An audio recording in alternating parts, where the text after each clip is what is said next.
Hey guys, আসসালামু আলাইকুম। কেমন আছো তোমরা? আশা করি সবাই ভালো আছো, সুস্থ আছো। যাই হোক, তোমাকে ঘিরে আমার ভালোবাসা পার্ট 4 নিয়ে আইসা পড়ছি। তো বেশি কথা না কয়ে ভিডিও শুরু করা যাক। রাফি চিন্তিত স্বরে অনুকে বলল, কেন, তোর কি মনের অসুখ হয়েছে নাকি অনু? অনু হতাশ হয়ে রাফিকে বলল, হ্যাঁ, হয়তো মনের অসুখ হয়েছে। তুমি হঠাৎ আমাদের বাসার ছাদে কেন এলে রাফি ভাইয়া? রাফি বাইরের প্রকৃতি দেখতে দেখতে বলল, আমার নিজেরও জানা নেই। অনু দীর্ঘশ্বাস ফেললো। কিছুক্ষণ নীরবতা থাকার পর অনু রাফির কাছে আবদার করে বলল, রাফি ভাই, একটা গান শোনাবা প্লিজ? না করবা না? আমার মন ভালো নেই, তোমার গাওয়া একটা গান শুনতে চাই। কখনো তোমার গলায় গান আমি শুনিনি, একটা গান গাও না। রাফি অনুর দিকে কিছুক্ষণ এক দৃষ্টিতে তাকিয়ে থেকে গান গাইতে শুরু করলো। চাল দিয়া দিল তেরে পাস পাস, দেখতা मैंने रह गया, कुछ तो है तेरे मेरे धर में, जो अनका सा रह गया, मैंने जो कभी कहीं नहीं सीखा, आज कहती हूँ पहली दफा पर दिल में हो तुम पहले नजर पर उफ इतना क्यूट हो यार, तुम्हारे बिना मैं रह ही नहीं सकता, हाय यार तुम इतना शुक्र हो। রাফি হিন্দিতে গান গাইছে আর অনুমুগ্ধ হয়ে গান শুনছে। রাফি অনুর দিকে তাকিয়ে পুরুষালী সুরালো কণ্ঠে গান গাইতে লাগলো। রাফির গান গাওয়া শেষ হলে অনু খুশি মনে রাফিকে বলল, ভাইয়া তুমি খুব সুন্দর গান গাইতে পারো, তোমার গানের কণ্ঠ এত সুন্দর তা আমি আগে জানতাম না, এত সুন্দর করে কিভাবে গান গাও তুমি? রাফি হেসে ফেলে অনুকে বলল, গানটা একমাত্র তোর জন্যই গিয়েছি বলেই এত ভালো হয়েছে, না হলে হয়তো গানটা এতটাও ভালো হতো না। রাফির কথা শুনে অনু প্রথমে একটু অবাক হলেও পরে অনু দাঁত বের করে হেসে রাফিকে হঠাৎ করে জড়িয়ে ধরলো। অনু এভাবে শক্ত করে রাফিকে জড়িয়ে ধরায় রাফি কিছুটা অবাক হলেও পরে রাফিও মুচকি হেসে দু হাতে অনুকে জড়িয়ে ধরলো। পরের দিন ঈদ উপলক্ষে সবাই বাইরে ঘুরতে বের হয়েছে, একমাত্র অনু বাসায় একা একা বসে আছে, কিছু ভালো লাগছে না। ঈদের দিন নতুন জামাটাও অনু পরেনি, হাতে কোনো মেহেদিও দেয়নি, মনের অবস্থা প্রচুর খারাপ। বিছানায় শুয়ে আছে অনু, খুব কান্না পাচ্ছে। রাফি অনুর ফোনে কল দিল। অনু দেখলো রাফি ফোন দিয়েছে, তাও ফোনটা ধরলো না। রাফি অনবরত ফোন দিয়ে যাচ্ছে। এক সময় বাধ্য হয়ে অনু ফোনটা ধরলো। অনু ফোন রিসিভ করেই বলল, হ্যালো রাফি ভাইয়া। রাফি রেগে গিয়ে অনুকে বলল, একটা থাপ্পড় দিব বেয়াদব মেয়ে, ফোন ধরছিস না কেন? কয়টা ফোন দিয়েছি তোরে, কোনো আইডিয়া আছে তোর? ফোন ধরছিলি না কেন আমাকে বল। অনু মন খারাপ করে বলল, কিছু ভালো লাগছে না তাই শুয়ে আছি। রাফি চিন্তিত হয়ে বলল, কি হয়েছে তোর, শরীর খারাপ? অনু বলল, হ্যাঁ, মাথাটা ভীষণ ব্যথা করছে, রাতে ঘুমাইনি, মনটাও খুব খারাপ। রাফি বলল, হাতে মেহেদি দিয়েছিস? অনু বলল, না দেয়নি। রাফি বলল, কেন? অনু বলল, ভালো লাগছে না। রাফি বলল, আমি একটু পরেই তোর বাসায় আসছি। অনু বলল, কেন রাফি ভাইয়া? রাফি বলল, বেশি কেন কেন করলে আমার হাতে মাইর খাবি তুই। অনু চুপ করে রইল, শান্ত স্বরে রাফিকে বলল, আচ্ছা আসো। কিছুক্ষণ পরেই রাফি অনুর বাসায় আসলো। এসে দেখতে পেল অনু বিছানায় কাঁথা গায়ে দিয়ে শুয়ে আছে, ঈদের দিন নতুন জামাটাও পরেনি। রাফি বিছানায় অনুর পাশে বসে অনুর কপালে হাত রাখলো। অনুর শরীর কেমন যেন গরম, হাতে কারো স্পর্শ পেয়ে অনু চোখ মেলে তাকিয়ে রাফিকে দেখলো। রাফি কালো রঙের একটা সুন্দর পাঞ্জাবি পরছে। রাফি ফর্সা গায়ের রঙের সাথে ভীষণ মানিয়েছে। রাফি অনুর দিকে তাকিয়ে আছে। অনু হালকা হেসে রাফিকে বলল, তোমাকে খুব সুন্দর লাগছে রাফি ভাইয়া। রাফি বলল, তুই নতুন জামা পরিসনি কেন? এমনি ভালো লাগছে না। রাফি অনুকে টেনে শুয়ে থেকে উঠে বসালো। অনু বিরক্ত হয়ে রাফিকে বলল, রাফি ভাইয়া আমাকে টেনে তুললে কেন? শুয়ে থাকতেই তো ভালো লাগছিল। রাফি বলল, একদম চুপ করে বসে থাক। এটা বলে রাফি পকেট থেকে মেহেদি বের করে অনুর ডান হাতে সুন্দর করে মেহেদি লাগাতে লাগলো। এত সুন্দর করে রাফি ভাইয়া মেহেদি দিতে পারে তা তো অনুর জানা ছিল না। অনু হা করে নিজের হাতের দিকে তাকিয়ে আছে। অনু অবাক হয়ে রাফিকে বলল, রাফি ভাইয়া তুমি এত সুন্দর করে মেহেদি দিতে পারো, আমার তো জানা ছিল না, এত সুন্দর করে তো আমিও দিতে পারি না। তখন রাফি মুচকে এসে অনুর দিকে তাকিয়ে বলল, যাক, মেহেদির ডিজাইনটা তো তোর পছন্দ হয়েছে? অনু হেসে রাফিকে বলল, হ্যাঁ, খুব পছন্দ হয়েছে। তখন অনুর হাতের এক পাশে লাভ চিহ্ন এঁকে দিয়ে অনুর হাতে রাফির নামটা এঁকে দিল। অনু অবাক হয়ে বলল, রাফি ভাইয়া তুমি আমার হাতে তোমার নামটা লেখলা কেন? আমার নামও তো লিখতে পারতা। রাফি গম্ভীর স্বরে অনুকে বলল, মন চাইলো তাই আমার নাম লিখলাম, ভালো না লাগলে বল নামটা মুছে দেই। অনু তাড়াতাড়ি করে রাফিকে বলল, না, মুছে দেওয়া লাগবে না, তোমার নামটা আমার হাতে থাকুক। কিছুক্ষণ পরে মেহেদি শুকিয়ে গেলে হাতটা ধুয়ে ফেলবো। অনু এদিকে ওদিকে তাকিয়ে নিজের পড়ার টেবিলে কতগুলো ব্যাগ দেখতে পেল আর রাফিকে জিজ্ঞাসা করলো আর বলল, এগুলো কিসের ব্যাগ রাফি ভাইয়া? রাফি অনুকে বলল, ব্যাগ খুললেই দেখতে পারবে। অনু কৌতূহল হয়ে রাফিকে বলল, তুমি মুখে বলো না কি আছে ওইগুলোতে। তখন রাফি বলল আমি বলতে পারবো না, খুলে দেখে নে। অনু বিছানা থেকে উঠে গিয়ে টেবিল থেকে ব্যাগগুলো খুলতে লাগলো। খুলে অনু অবাক হয়ে গেল, অনেকগুলো ড্রেস, চুড়ি, চকলেট। অনু অবাক হয়ে রাফির দিকে তাকালো। রাফি অনুর দিকে তাকিয়ে মুচকি হাসলো। অনু রাফিকে বলল এগুলো কার জন্য কিনে আনছো রাফি ভাইয়া? রাফি এবার রেগে গিয়ে বলল কার জন্য আবার কিনবো, একটা বলদির জন্য কিনে নিয়ে এসেছি। অনু বলল বলদিটাকে? রাফি বলল খোদা, তোর মাথায় আসলে বুদ্ধি নেই। যেহেতু এসব আমি তোর রুমে এনেছি, তার মানে এগুলো তুই বলদিটার জন্যই এনেছি। তখন অনু বলল রাফির বাচ্চা, আমাকে বলদি বলতে পারলা? আমার জন্য এত কিছু কেন আনলা? রাফি বলল ইচ্ছা হলো তাই এনেছি, খালামণি এবং আঙ্কেলের জন্য এনেছি। অনু বলল তুমি সবার জন্য কিনেছো?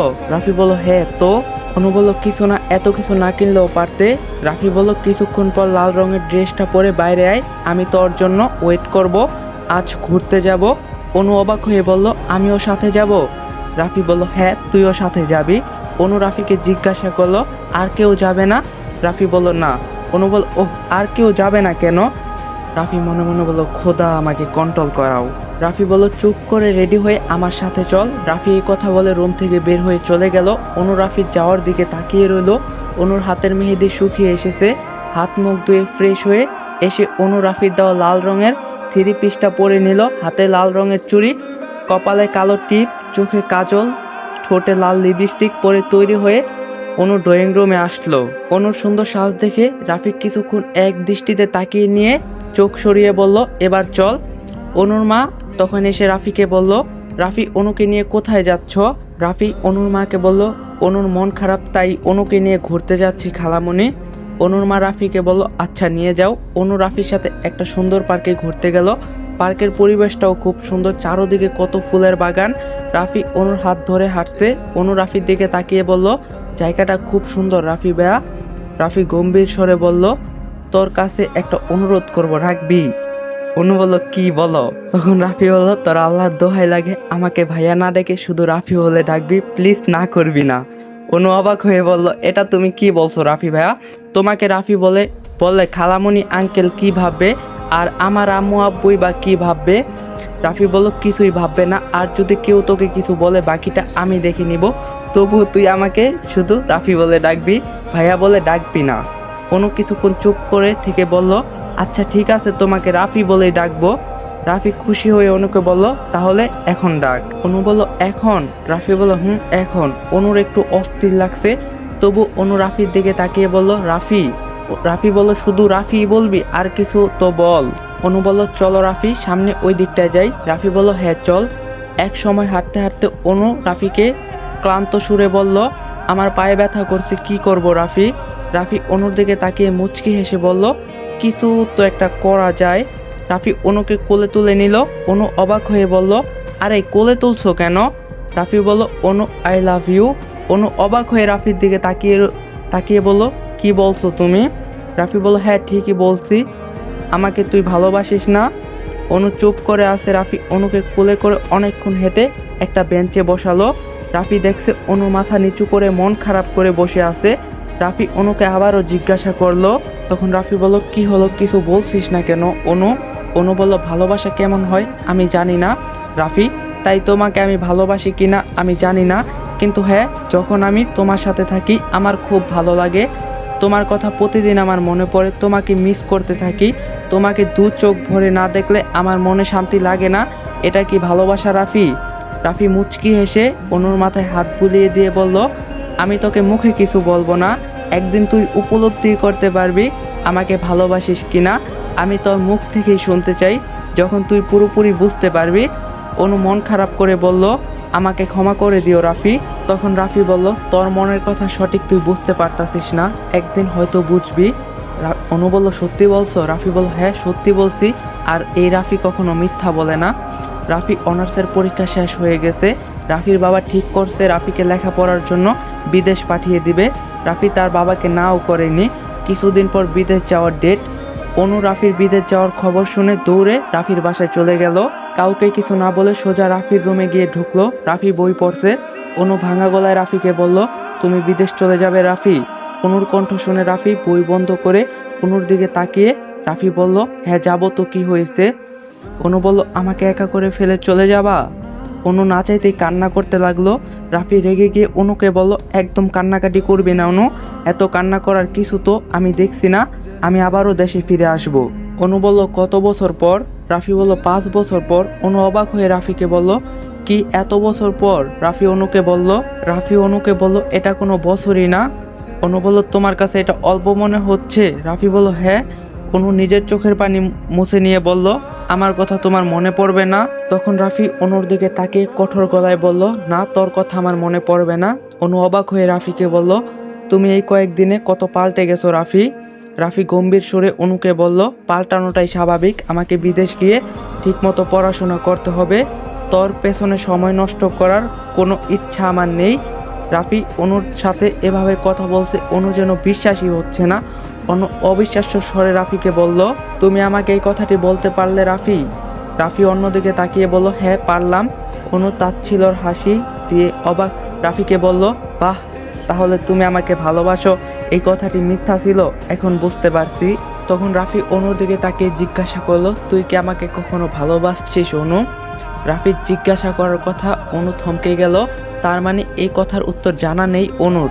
অনু রাফির দিকে তাকালো, রাফি অনুর মুখের দিকে তাকিয়ে অপলক দৃষ্টিতে তাকিয়ে আছে। অনু আর কোনো কথা না বলে এক মুহূর্ত সেখানে দাঁড়ালো না, দৌড়ে বেরিয়ে গেল রাফির রুম থেকে। রাফি অনুর যাওয়ার দিকে তাকিয়ে রইল, তারপর থম মেরে সোফায় বসে পড়ল। রাফি কপালে ডান হাত রেখে মনে মনে বলল, আমি চলে গেলেও তুই আমাকে ভালোবাসবি না অনু?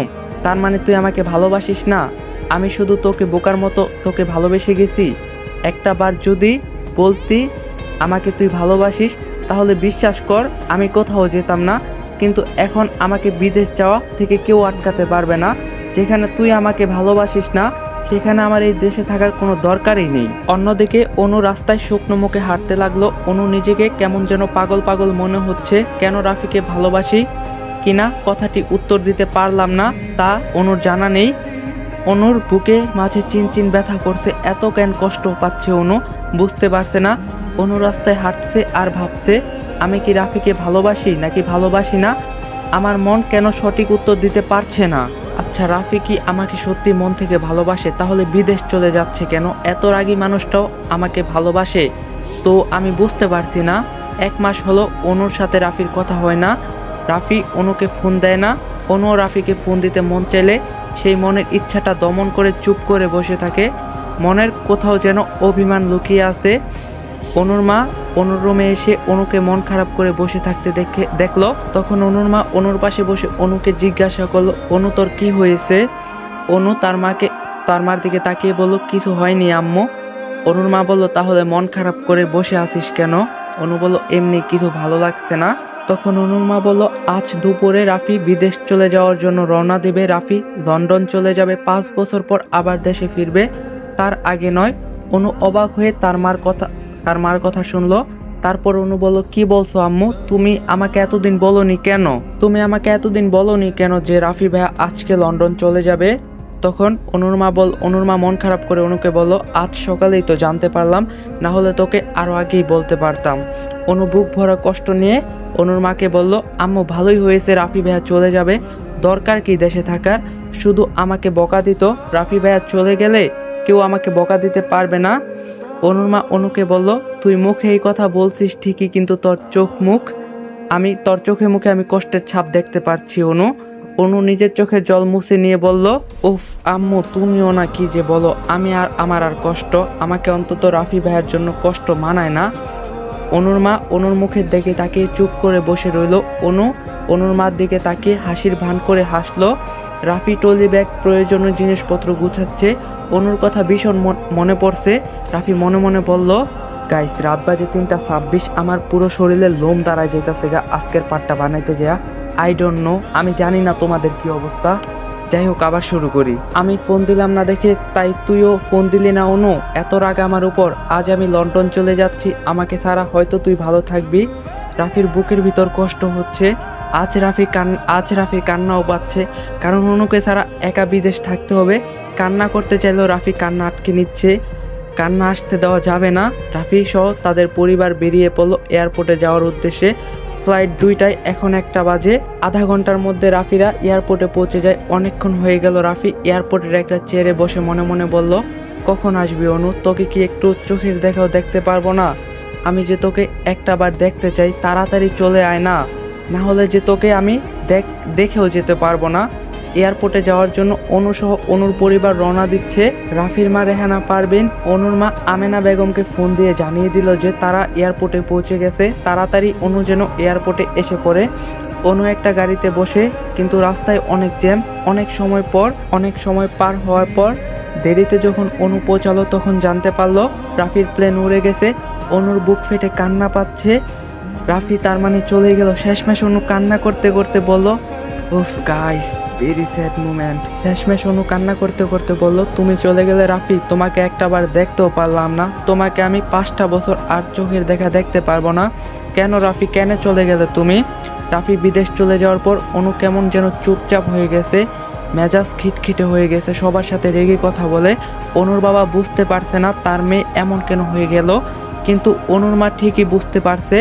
বিদেশ যাওয়ার পর রাফি অনুর সাথে কথা বলার জন্য অনুর ফোন নাম্বারে কল দেয়, কিন্তু অনু বিদেশের অচেনা নাম্বার ফোনের স্ক্রিনে দেখতে পেয়ে রাফি ফোন দিয়েছে বুঝতে পারে না, ফোন রিসিভ করলো না, বিছানার একপাশে ফোন রেখে দেয়। প্রতিদিন রাফি বারবার অনুর ফোন নাম্বারে কল দেয়, কিন্তু অনু ফোন না ধরে মোবাইল অফ করে দেয়। রাগে রাফি নিজের অনেকগুলো মোবাইল আশ্রয় ভেঙে ফেলছে।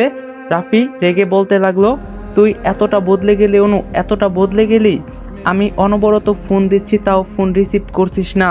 আমার কথা ভুলেই গেলি? আমি যে তোকে ছাড়া কিভাবে আসি তা একমাত্র আমিই জানি, তুই জানিস না অনু। একটা বার ফোন ধরলে কি হয় তোর? এভাবে 2 বছর চলে গেল। অনু একটা ভার্সিটিতে অনার্স ফার্স্ট ইয়ারে পড়ে। ভার্সিটিতে অনুর খুব ভালো বান্ধবী বানিয়েছে, তাদের সাথে মাঝে মাঝে গল্প করে। একদিন গল্পের মাঝে অনুর বান্ধবী নেহা অনুর হাতে তার বিয়ের কার্ড ধরিয়ে দেয়। অনু খুশি হয়ে বলল, তোর বিয়ের কার্ড নেহা, তুই বিয়ে করছিস? নেহা মুচকে হেসে অনুকে বলল, হ্যাঁ, আমার বিয়ে, অবশ্যই তুই আসবি, তুই না এলে আমি কিন্তু বিয়ে করব না। অনু হেসে নেহাকে বলল, তোর বিয়ে আর আমি আসবো না, এটা কি হয়? অবশ্যই আমি আসব। বিয়ে বাড়িতে অনু লাল রঙের লেহেঙ্গা পরছে, চারদিকে ঘুরে বেড়াচ্ছে। অনুর মনটা আজ ভীষণ খুশি লাগছে। নিজের বান্ধবীর বিয়ে বলে কথা, মন তো খুশি লাগবেই। অনু হেঁটে তার বান্ধবীর কাছে যাচ্ছিল, এমন সময় হঠাৎ একটা ছেলে অনুকে ধাক্কা দিয়ে পাশ কাটিয়ে তাড়াতাড়ি চলে যেতে লাগলো। অনু নিজেকে সামনে নিল, আরেকটু হলেই অনু পড়ে গিয়ে ব্যথা পেত। অনু রেগে গিয়ে ছেলেটিকে বলল, ইউ ইডিয়েট, ধাক্কা দিলেন কেন? দেখে চলতে পারেন না, কানা নাকি? ছেলেটা অনুর কথায় দাঁড়িয়ে পড়ল। অনু এখনো ছেলেটার মুখটা দেখেনি। ছেলেটা পেছন ফিরে অনুর দিকে রাগী দৃষ্টিতে তাকিয়ে বলল, আমি আপনাকে ইচ্ছা করে ধাক্কা দেনি, আপনার সাহস কি করে হয় আমাকে ইডিয়েট, কানা বলার? অনু ছেলেটার মুখের দিকে তাকালো। ছেলেটা দেখতে সুদর্শন, গায়ে গোল্ডেন কালার পাঞ্জাবি পরছে। তখনই একটা মেয়ে দৌড়ে এসে ছেলেটাকে বলল, আবির ভাইয়া, কি হয়েছে? অনু বুঝতে পারলো ছেলেটার নাম আবির। তখন মেয়েটার দিকে তাকিয়ে আবির বলল, আরে বোন, কি হয়েছে না বলো, এটা কি হয়নি? এই যে সামনে দাঁড়িয়ে থাকা এই মিসকে দেখতে পাচ্ছ, ইনি আমাকে বকা দিচ্ছে, আমি ভয় পেয়ে দাঁড়িয়ে আছি। অনু আবিরকে কড়া গলায় বলল, আপনি আমাকে ধাক্কা দিবেনই বা কেন? চোখে দেখতে পান না? আপনি কি অন্ধ? মেয়েটা অনুকে বলল, আপু, আবির ভাইয়া তো বলল তোমাকে ইচ্ছা করে ধাক্কা দেয়নি, ভুলবশত ধাক্কা দিয়েছে। আবির ভাইয়াকে আর কিছু বলো না। অনুর আগে জোরে জোরে নিঃশ্বাস নিতে লাগলো। আবির অনুর দিকে তাকিয়ে বলল, রাগ হচ্ছে আমার উপর? আপনার রাগ ঠান্ডা করার জন্য ঠান্ডা পানি এনে দিতে পারি, আপনার নিজের মাথায় ঠান্ডা পানি ঢেলে মাথা ঠান্ডা করবেন। অনু রাগী স্বরে আবিরকে বলল, আমার মাথায় ঠান্ডা পানি দেওয়ার প্রয়োজন নেই, নিজের চরকায় তেল দেন। এই কথা বলে অনু আবিরের সামনে থেকে চলে গেল। আবির অনু যাওয়ার দিকে তাকিয়ে হেসে বলল, মেয়েটা অদ্ভুত কিন্তু ভীষণ রাগী। তারপরে স্টেজের পাশের এক কোনায় অনু দাঁড়িয়ে আছে। নেহার বিয়ে করা স্বামী স্টেজের সোফায় বসে আছে, সবাই ছবি তুলছে। অনু এখানে দাঁড়িয়ে থাকতে ভালো লাগছে না। হঠাৎ অনুর পাশে আবির এসে দাঁড়ালো। অনু আবিরকে দেখে অবাক হয়ে বলল, আপনি এখানে? আবির অনুকে বলল, তো কোথায় থাকবো, বিদেশের কথাটি শোনা মাত্রই অনুর বুকে ব্যথা হতে লাগলো, কষ্টে পুরো শরীর ভারী হতে লাগলো। অনুর রাফির কথা মনে পড়তে লাগলো। অনুর চোখের কোণায় পানি চলে আসলো। আবির অনুর মুখের দিকে তাকিয়ে দেখতে পেল অনুর চোখের কোণায় পানি। আবির না চাইতো অনুর চোখের পানি দেখে খারাপ লাগলো। আবির আবার অনুকে জিজ্ঞাসা করলো, আপনি ঠিক আছেন? অনু হাসার চেষ্টা করে আবিরকে বলল, হ্যাঁ আমি ঠিক আছি। আবির সন্দেহ গলায় অনুকে বলল, মনে তো হচ্ছে না যে আপনি ঠিক আছেন। আমার তো মনে হচ্ছে আপনি কোনো না কোনো কারণে খুব কষ্টে আছেন, তাই আপনার চোখে জল দেখতে পারছি। অনু অবাক হয়ে আবিরের দিকে তাকালো। গাইস, আজকের পার্টটা এখানে শেষ। আমার হাত কাঁপতেছে গাইস। মানে আজকের পার্টটা ভেরি স্যাড মোমেন্ট গাইস। মানে আজকে আমার একদম খারাপ লাগছে। আমার লাইফে এমন খারাপ লাগে না, আজকের পার্টটা মানে এত খারাপ লাগছে। তাই আজকে আমি আপনাদের কোনো ভিডিও লাইক টার্গেট দিন না, আপনারা যে যত পারেন লাইক দিয়ে যান। আর যদি ভালো লাগে চ্যানেলটা সাবস্ক্রাইব করবেন। পার্ট 5 আমি 30 মিনিট দেওয়ার চেষ্টা করবো। সবাই ভালো থাকেন, সুস্থ থাকেন, আল্লাহ হাফেজ।